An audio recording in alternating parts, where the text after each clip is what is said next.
취지를 말씀하셨지만 제가 오늘 일본은 왜 잘 사는가라는 주제로 말씀을 드리도록 하겠습니다.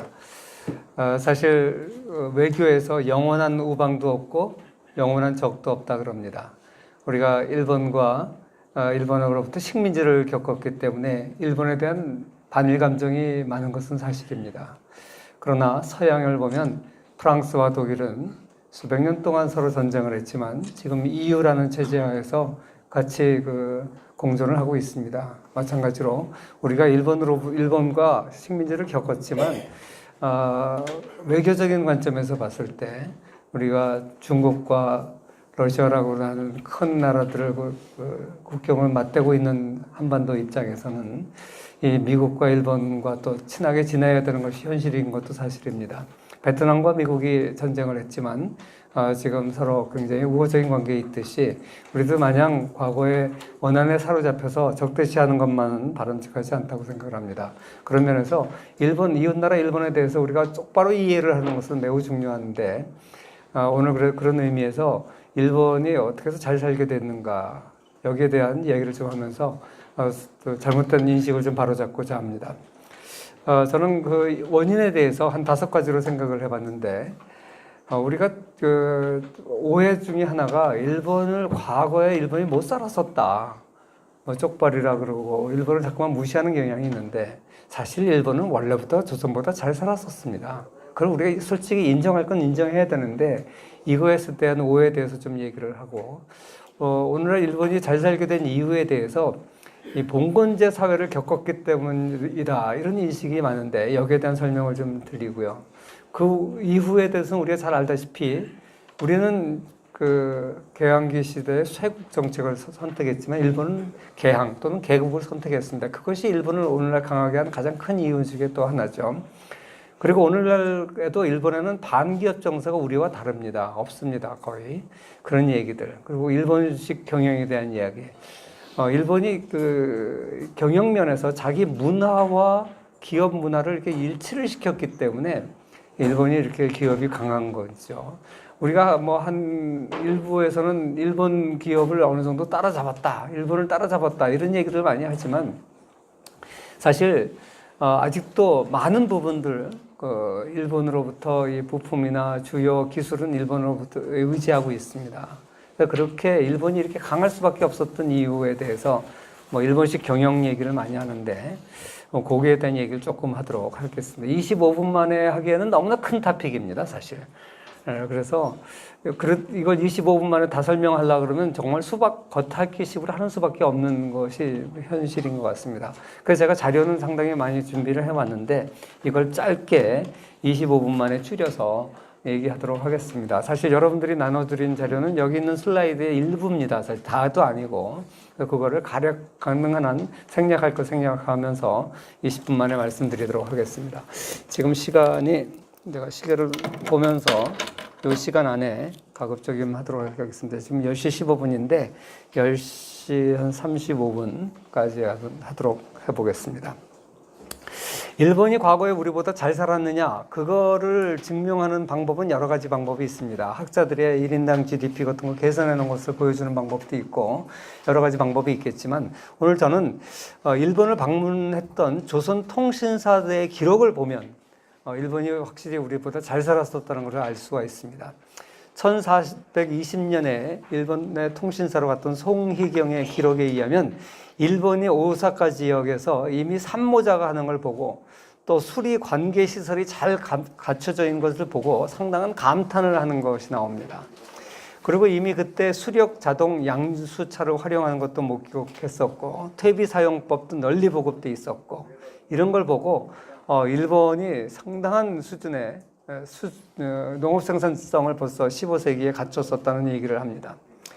대마도의 경우에 신숙주가 1443년에 왜구에 대한 교섭을 위해서 갔다 오고 나서 펴낸 해동 제국기에 보면 대마도에 대한 기록이 나오는데 대마도가 이 돌산으로 이루어졌기 때문에 농사 짓기도 어렵고 굉장히 가난했습니다. 그래서 조선에서 해마다 100석씩 대마도에 쌀을 내렸는데 이걸 새삼이라고 불렀는데 그거는 이제 대마도가 자꾸만 이제 왜구들이 출몰하는 곳이니까 이 왜구들을 좀 막으려고 이 당근 정책으로 쌀을 줬었던 것이죠. 그런데 그로부터 한 200년이 지난 1655년에 사신으로 갔던 남여김이 봤을 때 이 대마도가 무지하게 200년 사이에 부유해진 겁니다. 그걸 보고 이제 놀랐던 기록들이 나오고요. 그 다음에 이제 17세기 초에 갔던 이제 통신사들의 기록을 보면 임진왜란 이후에 잡혀갔던 6만 명 이상의 조선인들이 있었는데 이 사람들을 피로인이라고 피납당했던 사람이라고 피납당해서 사로잡혀갔던 사람들도 이 사람들을 어떻게 귀국시킬 것이냐가 이때 조선통신사의 중요한 외교적인 협의 안건 중에 하나였습니다. 그런데 이 사람들이 중에서 양반들은 일부 이제 돌아오기를 원했는데 나머지 사람들은 돌아오기를 원하지 않았습니다. 특히 뭐 장인들이나 인사기술자, 도자기 장인 이런 사람들은 일본에서 상당한 대우를 받고 있었기 때문에 돌아오지를 않았고 그 대표적인 사람들이 뭐 이삼평 같은 사람은 일본에서 이 도조로 도자기의 조상으로 추앙을 받고 있고 또 어떤 사람들은 일본 황실에 납품하는 장인으로 상당한 수준의 지위를 얻고 있었기 때문에 이 사람들이 돌아오려고 하지 않았다는 겁니다. 그리고 1607년에 통신사 부사 겸섬이 쓴 해사록에 보면 일본의 물산이 풍부하고 부유해서 상업은 중국과 같은 수준이다. 거리가 방정하고 여염집이 질비하고 시장에는 물화가 산처럼 쌓여 있고 뭐 이런 식의 묘사들이 나옵니다. 그리고 1624년에 갔었던 부사 강홍중이 쓴 동사록에는 일본인들은 질서를 잘 지키는 백성이다. 일본은 물력이 풍부하다. 산천이 아름답고 비옥하다. 비슷한 그 기록들이 계속적으로 많이 나오고 있다는 사실을 우리가 알 수 있습니다. 제가 지금 인용한 것은 조선은 왜 무너졌는가라는 책에서 지금 인용을 한 겁니다. 정병선 선생님은 그 교수님은 노동부 차관까지 역임을 하고 여러 대학에서 이제 총장도 하시고 뭐 여러 대학에서 강의도 하시는 분인데 이분이 이제 쓴 책에 이제 이런 일이 많이 나옵니다. 1764년에 영조의 당시에 통신사 조옴이 쓴 책에 보면 일본에서는 기술 수준도 굉장히 많고 발달해 있고 그리고 이 모든 규격화된 것에 대한 기록들이 많이 나옵니다. 사실 이렇게 통신사들이 많은 좋은 얘기들을 했음에도 불구하고 조선의 사대부들은 오히려 이 경제 성장 때문에 파생되는 문제점, 특히 사치, 음란, 나태 이걸 이제 부각시키면서 일본을 계속 문화적으로 저위에 있는 나라라고 폄하를 했던 것입니다. 사실 최근에 나온 중국의 그 중산대학 연구원인 박상희 연구원이 쓴 선비, 사무라이 사회를 관찰하다라는 책이 최근에 나왔는데 이 책은 1590년부터 1764년 사이에 기록된 35건의 자료를 기초로 해서 우리 조선 사회에서 이미 일본에 대한 어떤 인식을 했는지를 잘 설명해 주고 있는 책입니다. 이 책을 보시면 얼마나 일본이 이제 앞서 있었는지를 정말 그 조선 선비들 통신사의 눈으로 한 거기 때문에 정말 우리가 변명할 여지가 없습니다. 약 35건의 사료를 가지고 정리를 한 책인데 이걸 여러 섹션으로 나눠서 있는데 그 중에서 2장, 5장과 7장이 제가 이제 소개를 하려고 하는데 사치와 번영이라고 하는 장인데 여기 보면 일본이 경제적으로 얼마나 앞서 있었는지 7장을 보면 기술적으로 얼마나 앞서 있었는지를 잘 얘기를 하고 있습니다. 그래서 이 35편의 이 사신들의 그 기록을 중심으로 해서 결론은 뭐냐면 사형원들의 인식은 한마디로 일본은 나라는 풍요롭지만 생활은 검소하다 이겁니다. 우리가 중국의 영향을 받아서 이제 한 상 떡 벌어지게 차려 먹는 게 특징인데 일본은 먹는데도 그렇게 사치스럽게 먹지 않고 사찰이나 저탕에는 굉장히 장대한데 어느 정도냐? 그다음에 물산 같은 거는 중국의 가장 부자 지역인 소주나 항주 이상 간다. 이렇게 이제 얘기를 하는데, 그러나 사람들은 검소하다는 얘기죠. 그 다음에 6장에 보면 기술 쪽에 나오는데, 이 중에서 특히 이제 그거 한 게 이제 규격화된 것을 쓴다. 우리가 이 다대미 같은 거 보면 굉장히 규격화되어 있잖아요. 창틀도 규격화되어 있고, 그래서 이 사람들의 그 솜씨도 천하제일이다. 이 천하일이라는 이제 칭호를 이제 장인들한테 부여해 주는데, 이게 처음에는 오다 노부가나 시절에는 금지되어 있었다가 다시 이제 도요토미 히데요시가 이걸 허가를 해가지고 이 장인들이 이 천하제일이라는 뜻의 천하일이라는 칭호를 받는 것을 최고의 명예로 여겼습니다. 그래서 오늘날 기술 일본을 낳게 한 것이 바로 이러한 것이라는 거죠. 그래서 1711년에 쓴 사형원 임수관이 쓰는 거 보면 마치 천년의 것이지만 기묘해서 자세히 보지 않으면 잠옷 진가를 발휘할 수 없다. 사람의 기묘한 솜씨도 조물주의 묘함을 훔칠 수 있다는 걸 알았다. 이런 식으로 그 기술의 정교함에 대해서 얘기를 하고 있고요. 특히 이제 도량형에 대해서 놀라운 얘기들을 많이 합니다. 칸의 크기가 한 치도 다르지 않는다. 모두 6첩이다. 이 창문들 같은 거. 다른 집에 옮겨 놓더라도 조금도 들어맞지 않음이 없다. 사실 오늘날 우리가 이제 이건 미국에서 이 규격화된 것으로 우리 잘 알고 있는데, 도량형 통일이 사실 근대 그 이후에 굉장히 서양에서도 그렇고 발전된 것인데, 이걸 이미 일본에서도 하고 있었다는 것이죠. 온 나라에 통용되는 척도의 정밀함, 뭐 이런 얘기도 하고, 이 박제가가 북학의에 나중에 이제 실학사상가 중에 박제가가 이제 이런 얘기를 하는데, 이 주관에서 서술한 제도, 이게 이제 춘추전국 시대의 주나라에서 거기서 가장 이상적인 나라의 형태라고 얘기했던 것이 일본에 있을 줄 누가 알았겠느냐, 이런 얘기들을 박제가가 이제 하고 있는 것이죠. 조선술도 임진왜란 때만 해도 조선의 배가 일본의 배가 굉장히 강했습니다. 그래가지고 충파 그래가지고 이제 명랑 영화에서도 나왔지만 서로 배를 부딪히면 조선 배가 이기는 겁니다. 그만큼 조선 배가 이제 단단하고 우수했었는데, 그건 임진왜란 때 얘기고, 그로부터 이제 200년 후에 가면 어떻게 되냐? 이 군관이었던 홍경해가 일본 배에 대해서 이제 면밀하게 조사를 하고 나서 내린 결론이 뭐냐? 야, 일본 배가 조선 배보다 훨씬 우수하다. 그리고 일본인들은 이미 각국 배에 대해서 뭐라고 평가하고 있냐면, 최고의 배는 네덜란드 배다. 그때 사실 17세기는 네덜란드의 세기였기 때문에 네덜란드가 대항해 시대의 최고의 패권 국가였죠.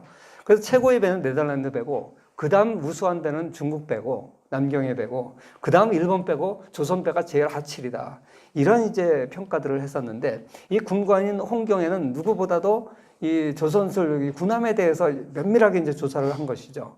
그래서 만약에 일본인들이 저 배에다가 다 병기를 실는다면 어느 나라도 당해낼 수 없을 거다라고 이제 평가를 할 정도, 일본의 조선술이 이렇게 놀랍게 발전한 사실을 우리가 알 수 있습니다.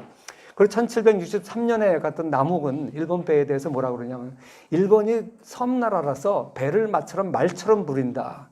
배가 가볍고 견고해서 한 실올만큼 틈도 없다. 뭐 이걸 막으려고 천조가리로 우리는 물이 들어오면 막으려고 하는데 이런 건 전혀 필요가 없다.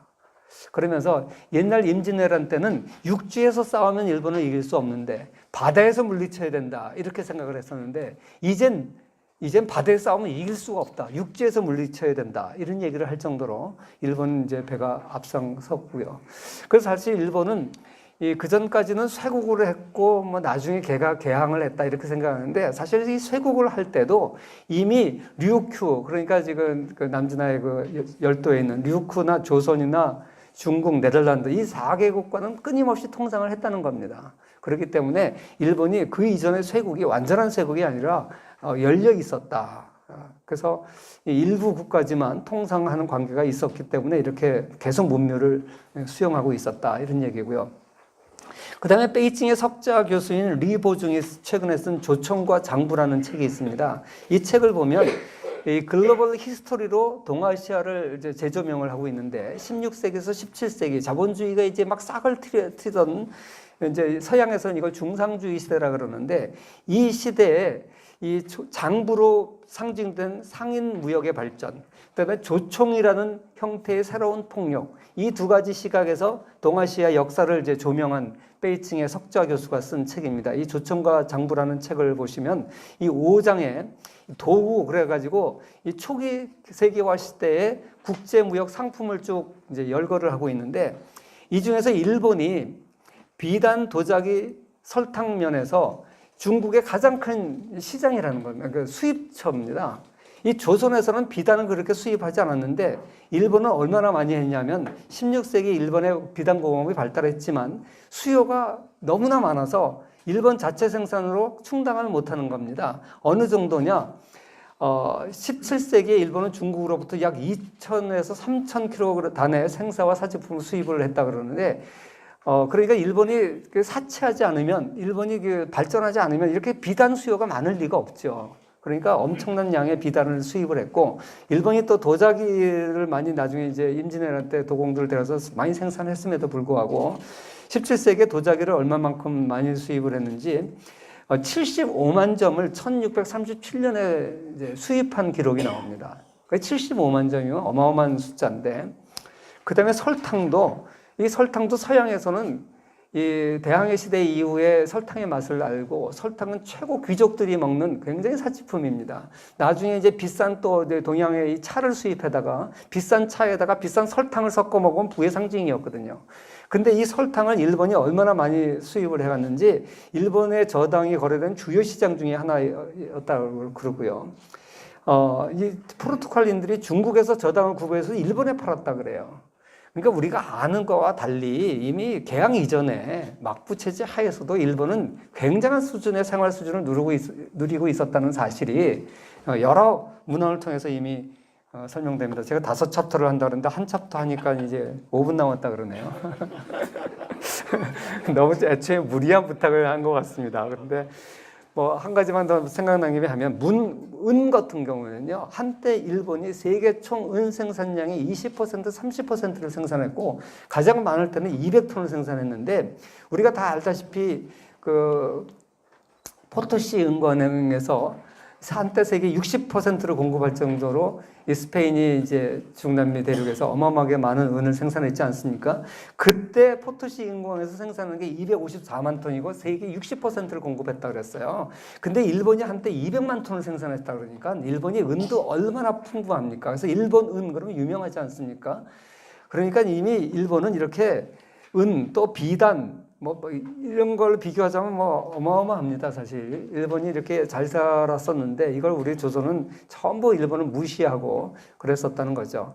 그리고 이제 오페르트 그러면 이제 우리가 알다시피 대원군 아버지 무슨 묘 도구를 했던 사람도 유명하지만 사실 이 사람은 학자였고 젊을 때 홍콩에 와가지고 유태인계 굉장히 부유한 집의 아들이었고 홍콩하고 무역을 하면서 이 중국을 개항시키려고 그랬었던 사람입니다. 그래서 이 사람이 쓴 그 금단의 나라 조선에 보면 일본과 조선을 비교해 놓은 것들도 있고요. 시간이 없으니까 넘어가겠습니다. 그 외에도 이 언더우드 선교사나 뭐 종분 기자 이런 사람들의 기록을 보면 조선과 일본의 생활 수준은 이제 이 외국인의 눈으로 비교를 해놓은 것들이 나오는데 그때 뭐 비교가 안 될 정도로 조선은 가난한 나라였고 일본은 부유한 나라였다는 사실을 우리가 알 수 있습니다. 그 다음에 나머지 이제 4가지는 제목만 간단하게 말씀을 드려야 될 것 같습니다. 서양이 동양을 극복하게 된 근대 시대에 극복하게 된 이유를 서양 학자들은 뭐라 그러냐면 봉건제를 서양은 겪었기 때문에 즉 분권 사회를 겪었기 때문에 그렇다. 왕과 백성 사이에 중간인 귀족 계급들이 있어서 그것이 가능했다. 이것이 이제 계몽주의 시대의 서양 철학자들, 정치 철학자들의 견해였습니다. 근데 일본은 우리가 잘 알다시피 막번 봉건 체제를 가졌었죠. 물론 서양과는 약간 다릅니다만 이 막번 봉건 체제를 가지고 있었고 그게 매우 이제 유럽과 유사했었다는 것이죠. 그래서 많은 학자들이 이제 거기에 대해서 중간 세습 귀족이 일본에 존재했었다는 얘기를 하고요. 존 파월슨은 부와 빈곤의 역사라는 책을 쓴 사람인데 이 사람은 이 제도를 이익짓던 사이에 절충문이라고 보는데 권력이 분산되고 균형되어 있지 않는 상태에서 제도가 만들어지면 굉장히 그 균형이 깨져서 우세한 집단이 모든 이익을 가져가는 제도가 만들어지기 때문에 그 사회 발전이 없다. 그런데 서유럽과 일본은 이 분권화 사회를 오랫동안 경험했기 때문에 이런 포용적 제도를 만들 수 있었다. 이제 이런 얘기를 하는데 일본이 그런 면에서 오늘날 선진국으로 또 일본이 18세기, 19세기 이후에 부강한 나라로 가게 된 것이 이 봉건 사회를 겪었다는 게 굉장히 중요하고요. 이 독천 봉건 시기에 어떤 면에서 농업, 제조, 상업 면에서 어떤 면에서 이제 발전을 했었는지를 제가 간단하게 메모를 했고요. 그 다음, 넘어가지가 않네요. 시간도 없는데. 예, 그 다음에 이제 우리가 다 알다시피 우리는 쇄국이나 개항이냐를 가지고, 시어머니와 왕의 아버지 대원군 사이에 갈등하고 있었던 시기에 이들은 일찍부터 개항을 선택했고, 그래서 메이지 유신을 성공시켜서 일본이 오늘 잘 살게 됐다. 이 사실은 여러분 다 아실 테니까 설명할 필요가 없을 것 같습니다. 이 일본의 메이지 유신을 학자들은 조용한 혁명이라고 표현을 합니다. 왜 그러냐면 서양의 혁명은 명예혁명은 비교적 그래도 좀 조용한 혁명이었지만 프랑스 대혁명 같은 경우는 굉장히 많은 사람을 죽고 전쟁을 하고 했죠. 거기에 비하면 일본의 혁명은 조용한 혁명이라고 표현을 하고요. 그래서 어떤 과정을 거쳐서 일본이 어떤 개혁을 했는지는 생략을 하겠습니다. 그 다음에 일본은 우리와 굉장히 비슷한 재벌도 있고, 재벌이 메가더에서 해체되고 나서도 게이레이치라 그래가지고 재벌 비슷한 것도 만들었고, 우리랑 시스템이 굉장히 비슷해요. 그 다음에 우리나라보다 훨씬 더 재벌 기업들의 계열 기업이 훨씬 더 많습니다. 우리는 삼성도 100개도 안 되는데 일본은 100개 넘는 재벌들이 많고, 이렇게 비슷하고 여러 가지로 비슷함에도 불구하고 일본은 반기업 정서가 없다는 것이 학자들의 일반적인 견해입니다. 정신성 교수라고 일본에서 일본 경제사를 전공한 교수인데 최근에 쓴 논문이 그 세 사람이 글을 모아서 이 책으로 나왔어요. 반기업 정서, 미국과 일본에서. 두 편은 미국의 반기업 정서에 대해서 썼고, 한 편은 정신성 교수가 일본의 반기업 정서에 대해서 썼는데, 그 사람은 결론은 뭐냐면 일본에는 반기업 정서가 없다. 오히려 기업 친화적 정서가 많다. 그러면서 역사적으로 일본에도 잠시 반기업 정서가 있었던 적이 있었다. 그런데 그거는 일본이 태평양 전쟁을 앞두고 일시적으로 미쓰이 재벌이 일본의 정책에 반대해서 일본의 엔화 평가 절상 정책을 회사의 손해를 막기 위해서 은을 사고 그랬던 적이 있었는데, 이것 때문에 반기업 정서가 잠시 있었고, 그렇지만 일본은 금방 이 반기업 정서를 극복했다. 그런 내용의 논문인데, 그래서 그걸 제가 조금 설명을 하려고 했었습니다. 그래서 쇼와 공황기면 미국의 대공황 시기인데, 일본은 이때 근본위 제도로 가면서 굉장히 긴축 재정 정책을 썼어요. 이것 때문에 엔고 현상이 더 일어나고, 이 손해를 막기 위해서 미쓰이 재벌에서 금을 사고 했는데, 이것 때문에 반기업 정서가 커졌다. 그 다음에 군부가 여기에 대해서 다른 나라랑 전쟁하고 하는데, 이 정상들은 돈만 벌으려고 자기 이익만 추구한다. 이런 것 때문에 반기업 정서가 잠시 있었는데, 금방 이게 재벌들이 여기에 대해서 적절하게 전향을 선언을 하고, 이 가족들을 경영해서 빼고, 근데 일본은 원래부터 가족 경영이 아니었어요. 재벌들이 다 소유는 하고 있었지만, 이 전문 경영의 체제가 일본은 굉장히 일찍부터 자리 잡았었거든요. 그러니까 어차피 이거는 재벌의 전향이라고 일본에서 부르는 건데, 이거는 사실 어떻게 보면 정치적인 쇼다. 원래 그랬었기 때문에, 그래서 이런 과정을 통해서 일본은 반기업 정서를 상당히 진정시켰고, 그래서 일본은 오늘날 기업 친화적이지 오히려 반기업적이지 않다. 이런 얘기를 소개하고 있습니다. 거기에 대한 얘기를 제가 했고요. 마지막으로 일본이 특히 조립산업에서 일본이 굉장히 강하죠. 기초공업 면에서도 굉장히 강한데, 우리가 알다시피 2차 세계대전 때 이미 항공모함을 만들었던, 세계 최초로 항공모함을 만들었던 기술을 가진 나라입니다, 일본이. 그러니까 다른 건 말할 것도 없는데, 2차 세계대전 이후에 전쟁의 폐허 속에서 전자산업, 자동차 산업, 각 산업들을 다 일으켰는데, 특히 전자산업하고 이 조립산업인 자동차 산업에서 엄청난 강한 일본식 경영을 했죠. 그래서 일본이 경영의 특징은 종신고용, 연공서열제, 기업노조, 이걸 신종의 3기라 그러죠. 이 기자는 그릇 기자라서 세 가지 수단이라는 뜻이죠. 그래서 이런 미국식 경영이나 서구 유럽식 경영하고 전혀 다른 체제의 일본적 문화에 맞는 이 제도들이죠. 그래서 한때 1970년대, 80년대 일본과 독일이 미국을 대체하는 패권 국가로 발전할 거다, 이런 소리가 한참 나왔을 때 이 일본식 경영에 대한 관심이 굉장히 많았었습니다. 그래서 오늘날은 일본도 결국 미국식 경영 쪽으로 많이 바뀌어가고 있는데, 이 일본식 경영이라고 하는 일본 독특한 특유의 경영제도를 만들어가지고 일본이 이렇게 강한 나라가 됐는데, 제가 마지막으로 한 가지만 얘기하면, 일본의 하청제도를 보면, 일본은 상당히 중요한 부품까지 다 하청기업에 맡겨요. 반대로 미국은 이 하청기업은, 이 하청을 하는 기업들이 언제 어떤 식으로 모 회사, 원청사에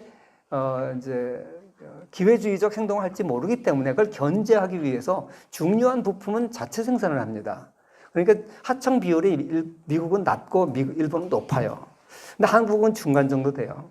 그러니 일본은 하청 기업과 모기업 사이에 굉장한 그 인간관계와 이 신뢰관계가 형성이 돼 있어서 하청 기업에 맡기더라도 부품이 워낙 하자가 없기 때문에 조립 상황이 강할 수밖에 없는 거죠. 근데 마지막으로 이제 제 재미로 이제 미쓰비시 하청기업 사장의 자살 사건 하나만 소개를 하겠습니다. 그 사진에 나오는 인물은 전혀 본인하고 관계없는 재미로 제가 넣어놓은 그림입니다.